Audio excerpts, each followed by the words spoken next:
Bom dia, boa tarde, boa noite, boa madrugada, enfim, não importa o horário que você esteja assistindo.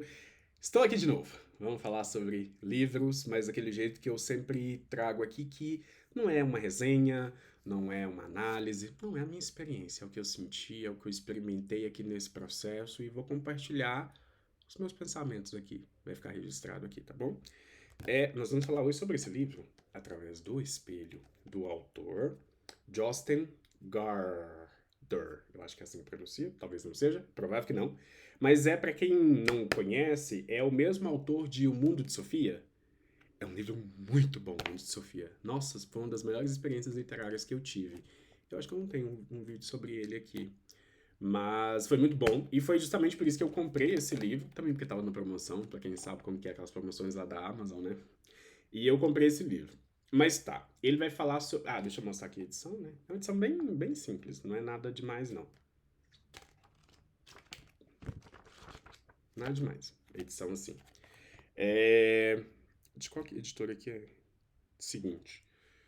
Ok, o que que acontece? Aqui a gente vai acompanhar a Cecília.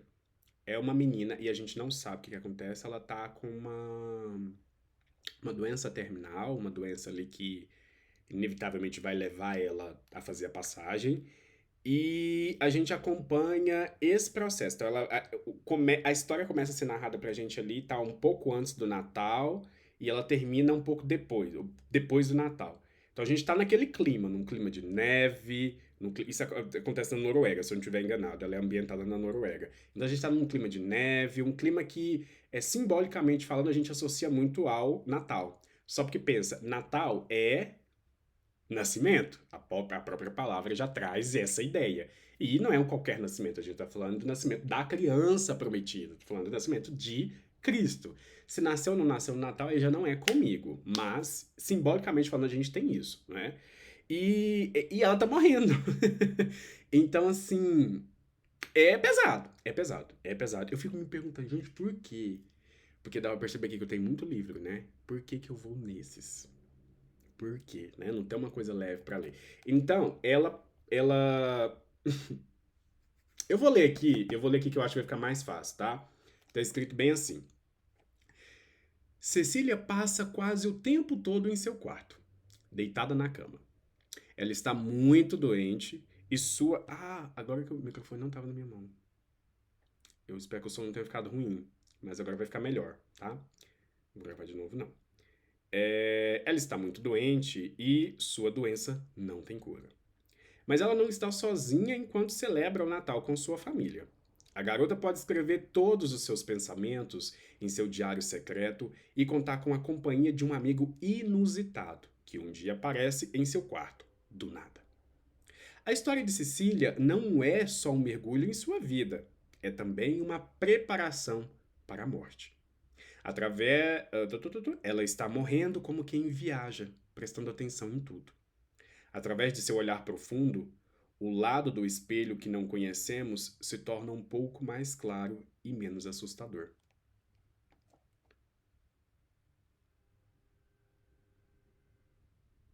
Gente, agora que eu entendi.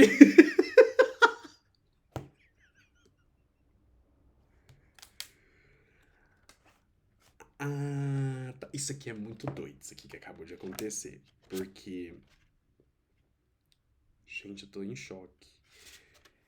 É porque assim, eu não pra quem costuma ler, pra quem não costuma, pelo menos pra mim, o processo é eu leio e eu vou digerindo a leitura. Só porque tem coisas que você vai identificar quando você der uma segunda volta, quando você fizer uma segunda leitura. E agora, pegando esse livro, já depois de uns dias, eu tenho uns meses que eu terminei de ler esse livro. Foi esse ano, mas eu tenho uns meses que eu terminei de ler. Eu olhando para ele, lendo isso aqui com atenção, já tendo passado pela história, eu consegui compreender o porquê do nome. Que loucura, gente, que loucura. Eu consegui entender. Pra você entender, você vai ter que ler, porque senão vou dar spoiler. Agora que eu entendi. Mas como eu li pra vocês, deu pra ficar claro que é pesado. Não é legal de ler assim, se você não tiver um momento bom. E o que, que eu fiz? Eu escolhi no momento que a cabecinha tava daquele modelinho pra ler. Então, óbvio, né, as consequências vieram. Mas Vamos lá, vamos falar da minha experiência. Foi uma experiência muito boa, porque o autor, para quem já leu O Mundo de Sofia, sabe como ele é. Então ele escreve de um jeito muito leve, ele escreve de um jeito que vai te levando ali. Eu confesso que em alguns momentos eu fiquei sem paciência aqui com a personagem, mas isso é uma coisa que eu fui perdendo a paciência e ao mesmo tempo me sentindo mal, porque, né, é uma pessoa que tá num estágio ali complicado. Então, não sei o que quer viver isso. Mas tem hora que pelo menos a minha personagem deu uma irritadinha. Mas, enfim, é uma criança que tem consciência de que o negócio tá pegando, que não tá legal. É uma criança indo ali pra adolescência. Não tá legal. E você tá o tempo todo com ela. Você tá acompanhando ela o tempo todo. E naquela agonia, porque a gente é adulta, a gente entende o que está acontecendo ali. Por mais que ela tenha uma leve pista do que pode acontecer, o adulto entende. Então, o que para ela, por exemplo, o que para ela pode parecer que a mãe dela tá. Tem até uma cena que essa cena ela é bem intensa. Que a mãe mente pra filha que ela tava cortando cebola, por isso que ela tava chorando. Mas não é porque ela tava cortando cebola, é por conta da filha. E a mãe mente isso pra filha. Não, é por conta da cebola. Aí tem um momento que a mãe entra no quarto e ela fala, você tava cortando cebola de novo. Aí ela tava, e é muito pesado. É uma cena muito tensa, assim, muito profunda. Mas mesmo sendo pesado, essa cena, eu gosto muito de pensar em como bons escritores, bons autores conseguem te levar para esse lugar, mesmo se você nunca passou por uma experiência dessa, porque eu nunca passei. Mas eu consegui, naquele momento, a partir dos recursos internos que eu tenho, sentir a dor daquele acontecimento e também sentir a tensão no ar de a qualquer momento pode acontecer, a qualquer momento ela pode fazer a passagem. Porque a gente já começa com essa energia muito forte, a família agradando ela, fazendo todas as vontades. Só porque é o fazer todas as vontades, porque vamos fazer, não tem mais o que fazer. E é um cenário muito tenso, muito tenso. Mas isso não significa que eu esteja desestimulando a ler. Muito pelo contrário, eu não leria agora porque sabendo como eu não leria. Agora, talvez depois. Mas, como eu falei, é um livro muito curtinho. Chorei. Não vou mentir, chorei em algum momento desse livro, eu devo ter chorado bastante. Geralmente, quando eu termino de ler, eu escrevo alguma coisa. Alguma coisa que deve ter acontecido, porque eu não escrevi. Geralmente eu escrevo alguma coisa, pelo menos para eu ter um indicativo de como foi a minha experiência no livro, que eu só coloquei leitura finalizada. Então, provavelmente eu devo ter ficado muito impactado. Eu não lembro efetivamente qual foi a minha sensação de terminar. Eu lembro que eu queria terminar, que eu queria saber o que ia de fato acontecer, embora eu já soubesse que, né, o que ia acontecer, mas eu queria chegar no final logo. Mas. E esse autor tem isso, ele coloca você, leitor, em uns labirintos, aí você vai descobrindo junto com o personagem o que está acontecendo. Ou descobre um pouco antes do personagem, mas é interessante. Se você quiser saber o que existe através do espelho, leia esse livro. Eu vou pegar um trechinho dele para ler para vocês, porque vai ficar bem. Ai, teve uns trechinhos, porque aparece para ela um anjinho. Aparece para ela um anjinho e é o anjo Ariel, que vem para ela e ele começa a fazer companhia, né? Aí pra qual que é a intenção dele, aí vocês não precisar ler, mas acho que já dá para entender. Ok, deixa eu ver aqui. Cecília Rio, vou ler para vocês, tá? Deixa eu ver qual que é o contexto dessa cena aqui. Ah, é legal, legal. Isso aqui é legal de compartilhar.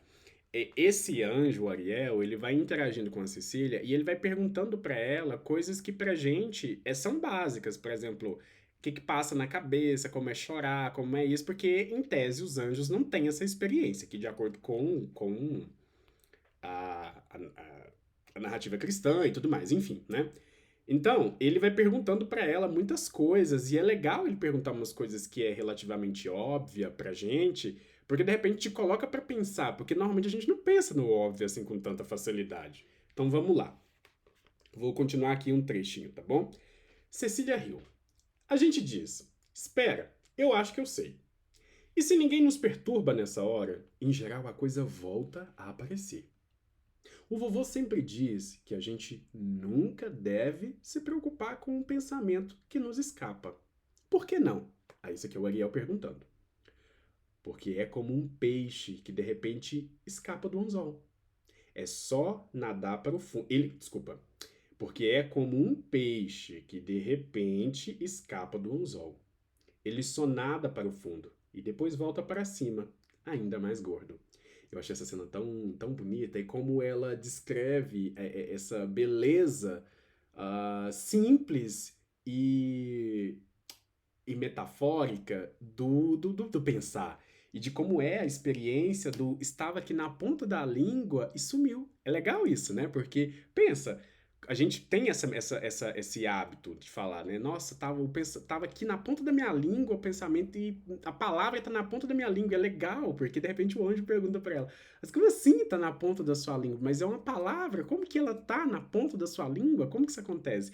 E é legal porque a gente sabe que é uma força de expressão, que é uma figura de linguagem, a gente sabe disso. Mas a gente não costuma pensar assim nas figuras de linguagem e por quê? Nossa, mas por quê? Calma. E se fosse um ser de uma outra realidade, que vive uma outra realidade, outro contexto, olhasse para essas coisas que pra gente são tão óbvias? Eu acho que é legal porque traz uma coisa que a arte consegue fazer muito bem, que é te colocar num estado de maravilhamento para com a realidade de repente você começa a ver beleza em coisas que estão lá o tempo todo, que estão na sua frente o tempo todo, mas que até então você não via ou não enxergava aquelas coisas como dignas do seu olhar atento ali na busca de beleza. Então eu acho interessante porque ele faz isso, ele vai fazendo umas perguntas para ela e obviamente a gente vai se questionando, nossa, como assim, palavra na ponta da língua?